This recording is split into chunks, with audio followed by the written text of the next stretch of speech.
If you got the footage, send it over. Leak it, I don't mind. They nearly done me dirty. I was waiting there for like half an hour. They said we had no chicken. Oh no! The one thing I came to get, it was me, my cameraman, and no, Guys, three can of you us. hear this? 2-0, cameraman. You got to invest in yourself, guys. They just don't give anything away in terms of like they really know how to tuck up. So when you do try to get something out of there, is that possible? For me, possibly. For you, I don't know. Definitely gave a good little bit of hype before the debut. Need another one to come out soon, so keep your eyes peeled. I thought I was going to be involved in it. Maybe. Not sure after today, but you said you need a mix of accents. Maybe, I don't know. I might Look, I've rattled him too much. I'm taking this to a 2-0. I got someone else in mind. Fine, In boxing, everything is measured in rounds, so there's only one place to start. I'm Abs, and this is Rounds with Tino Bellot. Welcome. That's me. Shall we get started? Let's do it. Round 1, the opening bell. Every fight starts with feeling out the distance, learning what's in front of you and who helped you get there. Tino, we'll start with who and what, is your first memory of boxing? Rocky. Around summer 2012, I remember watching Rocky 2, I think it was. Is this before or after the Olympics? Just after. So around Olympics was summertime, probably like late summer, August. When I started boxing, I watched Rocky one night. According to my mum and my family, I was like boxing mad after that. I was like doing all the moves and training from it. And then from then asked to go to the gym, took me to the gym, and then one thing led to another. Was it always the dream to become a pro? Not always. Initially, it was a hobby, and I was always told that I was really good. But I didn't really believe it until I got to about 15. 15 upwards, I found out myself, I guess. I remember I was sparring people that were like mid-20s, older, and like handling them, and I thought, I'm actually pretty good at them. Were you at Dale Youth at this point? I was at Dale Youth, but considering like they've had champions such as George Groves, the first guest on my channel actually, and James DeGale. James, if you want to come on, does that make it more attainable for you to see that those champions had fought out of your gym? It's like it seems more tangible. Yeah, 100%. Like knowing the people that have come down the production line, and even there'll be times, obviously, Daniel Dubois came in there as well. I didn't know if you would have been in the gym. Yeah, no, so that he was still coming in once, every now and then. You had Dion Juma that was, I think, British champion, English, whatever. A lot of good fighters were there, and I remember just thinking, I'm half their age, and like the skill gap isn't that far, and if they can achieve it, I don't see why I can't as well. Is there any cruiserweights you've looked up to in particular, or would it just be like a style of boxing rather than your weight category? Oh, good question. The only one in my weight that I would say look up to, David Hay. Obviously, I feel like he made the weight popular. You got Holyfield back in there. Watch a lot of him. But I'm more just based on the style. I feel like if you're good enough, the style can work at any weight, really. And thoughts on Jai Upataya, who wants to be undisputed cruiserweight. Have you sparred him? Sparred him as well.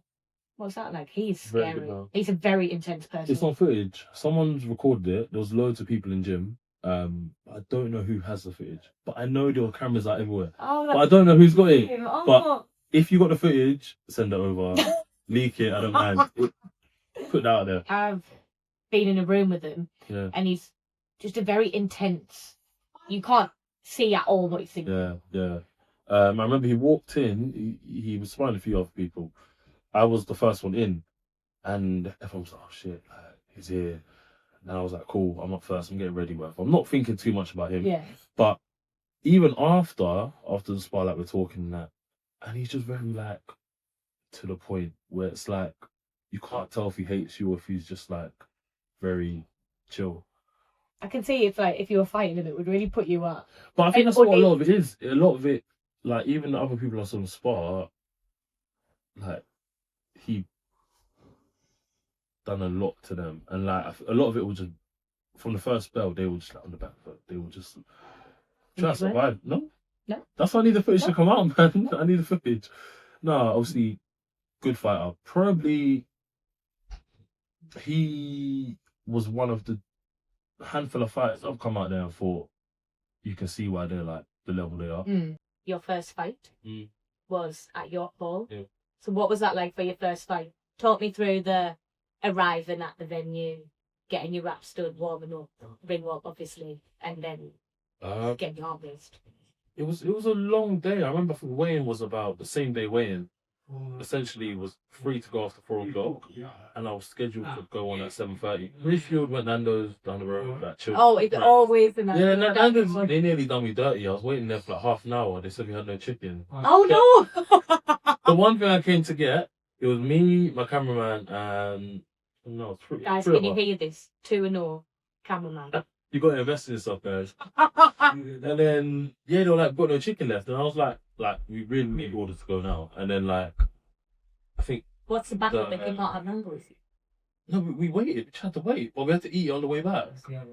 So they gave me the takeaway box. I booked a cab, and just went back eating it in the cab and changing room. You had a bit of a disaster with your Nando's order. You had to eat it on the way back. Oh, is that like set you up kilter? A little bit. Because of my pro debut, and I've been given a set time to be ready by to go on TV, it's like, shit, if I'm not ready on time, I might be in trouble. It worked out alright though. I think I must have got like an hour to spare until I had to go out, which is enough time to get changed, warm up. Then you just locked in from there. What was it like when you're standing in that little behind the scenes and then you start hearing Jesus walk? Yeah, that's what I walked out to. It was good. I remember before I came out, I had some family members in the crowd, and they saw me behind stage, and I saw them, and I was like, shit, everyone's here. And I could even see a few people that I knew, and I was like, yeah, it's time. So I was calm, but still obviously nervous because there's a whole new field to step into, and more nervous to deliver. You know. I liked your outfit as well. Like the little collar. Yeah, rather than the vest. Yeah, I know. Yeah, I got a new one for this fight though. I hope you haven't got a vest. No. Better than He's going home and he's stitching sleeves onto the vest. Round 2, the finding your rhythm rounds. Once you've found your rhythm, everything slows down, and this is where experience starts to show. Tino, you have a decent amount of amateur experience. You've represented England, you've won different national titles. What has that experience given you to help you in the pros? It helped a lot, especially with the whole knowing how to manage your weight, the just training camp prep, knowing when to push your body, when to take time off. Just understanding yourself. I think it gives you a good taste of what's to come in the pros. You've represented England. That was on the 92s. And how was that? What did that mean to you, actually wearing that England? Yeah, massive. I remember it was even just being, I guess, in the setup of you're getting your kit and it's a massive moment because you've seen so many greats do it in the past, and you're like, I'm actually doing it, and obviously then to go out there and perform and be there with some of the best kids in the country. It was massive, man. You got a trial for GB boxing, but didn't get into it. Yeah, no. But you're quite happy with how things panned out. Yeah, definitely. It worked out for the better. Even though I've done alright in amateurs, done pretty well. It was never my forte in terms of I'm a bit slower paced, a bit more flat on my feet, a bit more planted, a bit more pro, let's call it. Yeah. And I think when there was a no from GB and that door kind of shut, I just said, well, session at the end of the world. If anything, it then just turned my head to turning pro. And how are you managing turning pro? It's good. From lockdown 2020, I was working with a pro coach separately to manage a club. So we kind of built the foundation of 5 days a week, in the mornings, but even just the sparring, the runs, the pad work. So we kind of made that transition early. We just spent loads of time in the gym, so that when we come out there in the ring, it's not he looks like he's finding his feet, or because he's struggling to adapt. We wanted to make sure we turn over and there's a clear difference in him as an amateur and him as a pro. And I think we've done a good job of that. You've had 2 fights so far. Have you learned things from each of those fights so far? And what is that? You're saying yeah, definitely with yourself as well. I know what they are. Without giving things away.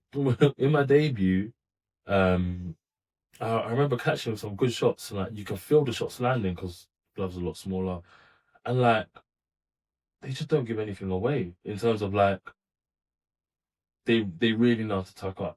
So when you do try to get them out of there, is that possible?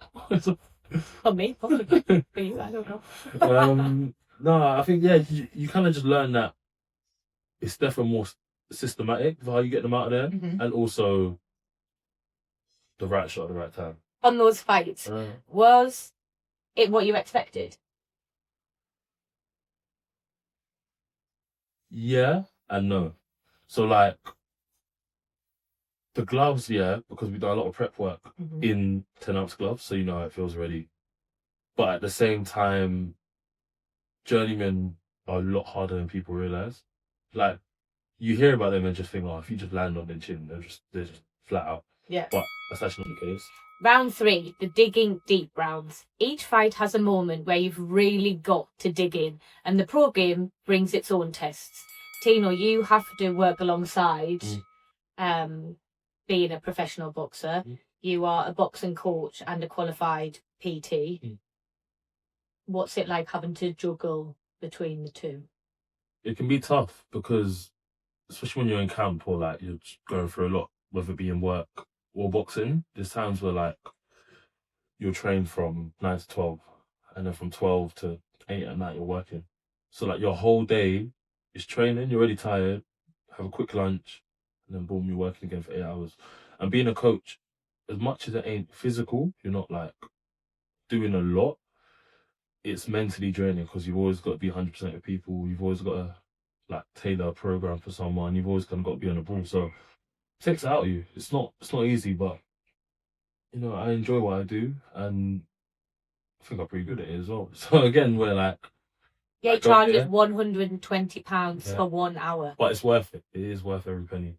So the coaching side of things, do you think that helps you in your actual boxing time? Yeah, because you got to, especially with the strength side of it and nutrition, and you got to do what I do a lot of my own research for clients at my own time. So then you're learning and you can apply it to yourself as well. So I think it kind of goes hand in hand, which is good. It's helped me. And when you're coaching, does it help you self-reflect in something? You might see someone doing something and be like, oh, I actually do that and I need to change that. Not even in just that way, but sometimes I might be making a mistake. Let's say I don't do it anymore, but let's just say you keep dropping. Right, we've dropped him down from £120 an hour to £110. You might be dropping your hands all the time, and I might be like, oh, that's a mistake I used to make once upon a time. And they keep getting it wrong, and then you got to think, okay, cool. What was it that made the penny drop for me? And then like you got to try and like, it's easier to relate to people when you've made similar mistakes, and when they make a mistake that you've made, you can kind of draw parallels between it. Do you enjoy doing the coaching side? I love it. So is there a point at which in your career where you might stop? But I think I'd keep doing it, even if it's only like one person a week. Yeah. Like, one special person. Yeah. I don't know who it will be, but we'll see. Maybe it'll be me. Highest bidder, £250. I'm not bid for £250. I'll do you a bid price. No. He'll do his £255. £220.